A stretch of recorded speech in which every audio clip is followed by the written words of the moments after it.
आज अपर्णा की बेटी की सगाई थी।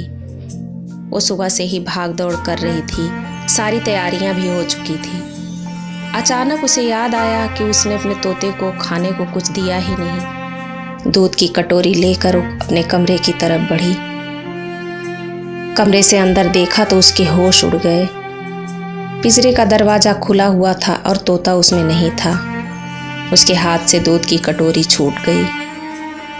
पर यह क्या? उसने अंदर झांक कर देखा तो तोता खिड़की पर बैठा था और उसे देखते ही वापस पिंजरे में चला गया।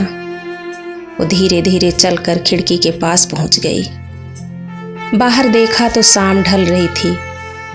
एक ठंडी हवा का झोंका आया और उसे 25 साल पीछे उड़ा ले गया।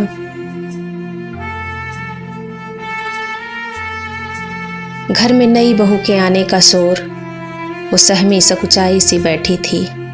रस्में निभाई जा रही थी पर वो उदास थी। धीरे धीरे वक्त बीतता गया और वो ससुराल के तौर तरीकों को सीखने में व्यस्त हो गई। जब कभी भी काम से फुर्सत मिलती वो इसी खिड़की के पास आकर खड़ी हो जाती।